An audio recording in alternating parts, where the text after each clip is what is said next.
Hello students, welcome back to the session. So in today's session, I'm going to cover up one of the important act in the economic law, that is Foreign Exchange Management Act 1999. These are the topics I'm going to cover in today's lecture, that is Introduction to FEMA, History of FEMA, Objectives of FEMA, Features, Important Definitions, Difference between FERA and FEMA, Contravention and Penalties. Coming to Introduction to FEMA, the Foreign Exchange Management Act, popularly known as FEMA, is an act of Parliament of India enacted in the year 1999 and came into force on 1st June 2000. It replaced Foreign Exchange Regulation Act. The objective of FEMA is to consolidate and amend the laws relating to foreign exchange with the objective of facilitating external trade and payments for promoting the orderly development and maintenance of foreign exchange market in India, and this act is applicable to the whole of India. History of FEMA. FEMA, Foreign Exchange Management Act, replaced Foreign Exchange Regulation Act 1973, that is FERA. FERA was enacted in September 1973 and came into force from 1st Jan 1974. So, in the backdrop of acute shortage of foreign exchange in the country, the FERA was introduced. The idea was to regulate the foreign payments, dealings in foreign exchange, conservation of foreign exchange for the nation. FERA was introduced at the time when foreign exchange reserves of the country were low. But later, the government introduced a new economic policy. LPG was introduced in the year 1991. The government took an initiative for the process of liberalization of Indian economy. This led the foreign investment to flow in India. This increased a flow of foreign exchange to India, and foreign exchange reserves have increased substantially. So in view of this, FERA has been repealed and FEMA has been passed. The act has been made effective from 1st June 2000. That means FERA did not fit into post liberalization policies, so FEMA was introduced. So these are the objectives of FEMA. The purpose of FEMA is to consolidate and amend the laws relating to foreign exchange, to facilitate external trade and payments, to promote the orderly development and maintenance of foreign exchange market in India. That means for the betterment and for free policies. FEMA was introduced to remove imbalance of payment, to regulate employment, business, and investment of non-residents. FEMA was introduced. These are the features of FEMA.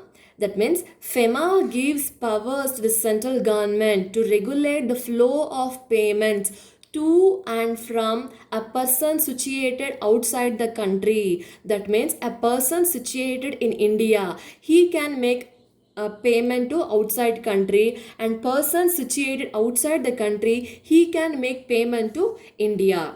So for that, for regulating of this foreign exchange, FEMA gives powers to the central government.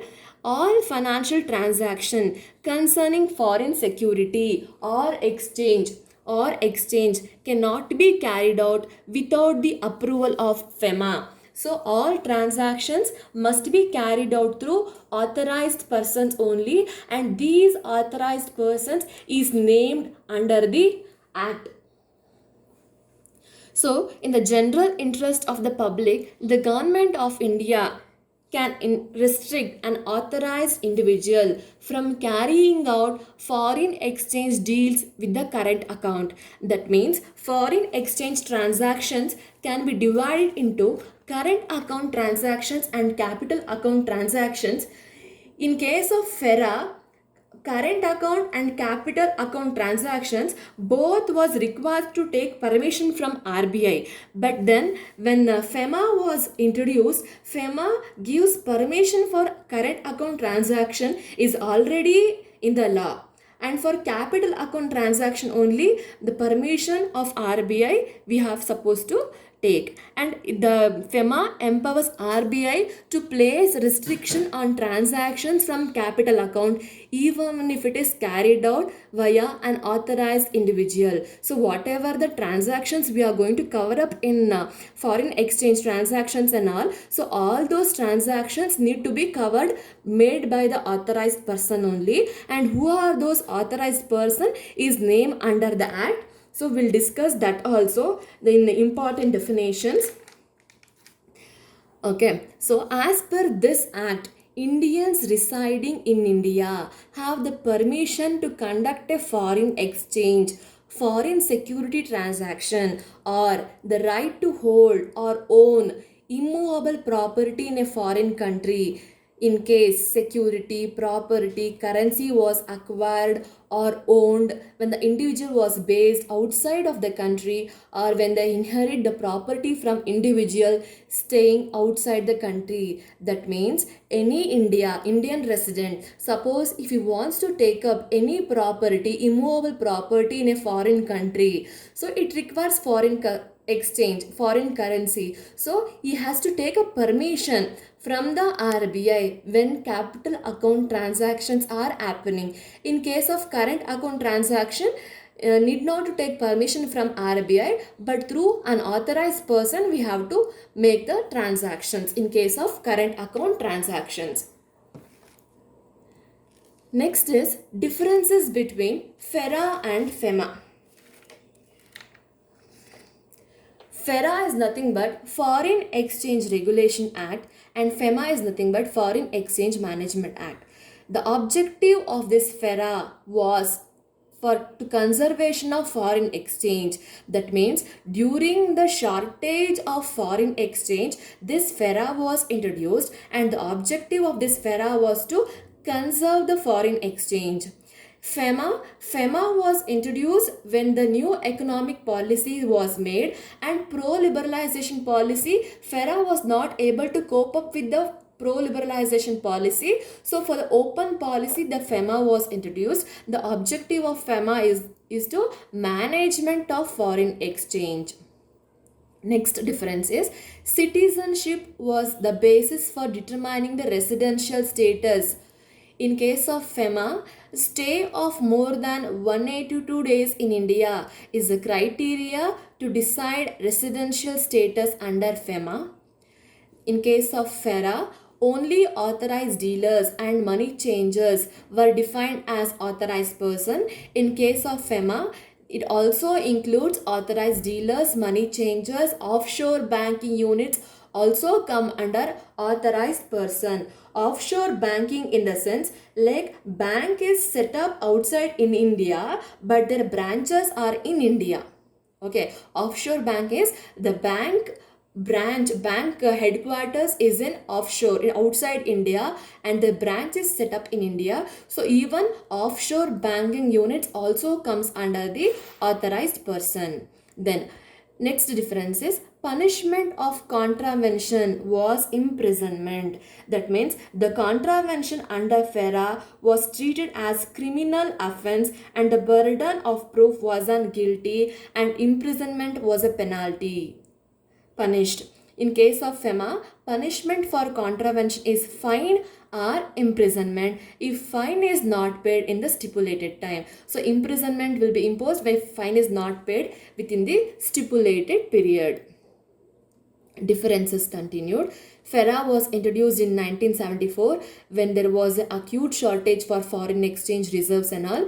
In FEMA, after making a new economic policy, FEMA was introduced. FERA contains 81 provisions. FEMA, it is liberalized. It has 48 provisions. In case of FERA, current account is not defined properly. In case of FEMA, current account is defined and through a act only a grant is given for current account transactions. Need not to take permission to carry out from RBI to carry out current account transaction. When we are carrying out capital account transactions, we have to take a permission from RBI in case of FEMA. Then The narrow definition of authorized persons. Who are the people who are authorized for transactions, foreign exchange conversions, buy and sell of foreign exchange, where it is fully or partially. So the authorized persons must carry out. So they have not defined who are the authorized persons clearly in FERA, but in case of FEMA, they have widened definition of authorized banks, and they have also include offshore banks in India. Offshore banks also is included in authorized person. In case of FERA, there is no legal help to the accused. In case of FEMA, accused have the right for legal help.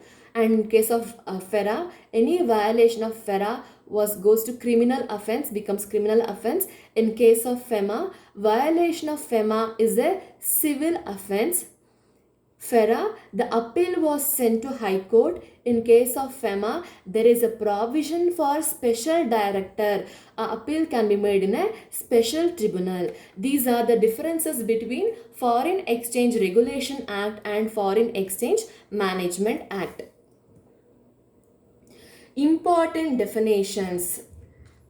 Important definitions under the act. That means we have to understand some key terms under the FEMA Act, Foreign Exchange Management Act. So we'll look into the what are those key terms, we'll understand. First one is adjudicating authority. Adjudicating authority means an officer authorized under subsection 1 of section 16 of the act. That means adjudicating authority will issue a notice to the person who has contravened the provision of FEMA rules, regulations, notifications, or any directions issued by the RBI. So it is a authorized body. They have a power to issue notice, regulations, notifications, and directions.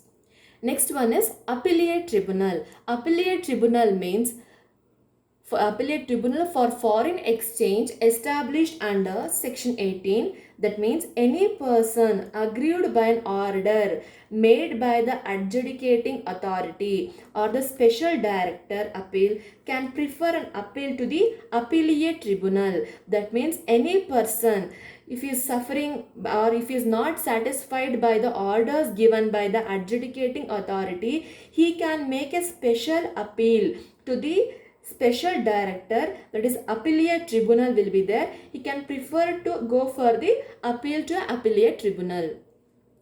Next important term is authorized person. Who is an authorized person according to the act? That means is an authorized dealer. He can be a money changer. He can be an offshore banking unit or any other person for the time being authorized under subsection 1 of section 10 to deal in foreign exchange or foreign securities. That means who are the authorized person to deal in foreign exchange or foreign security.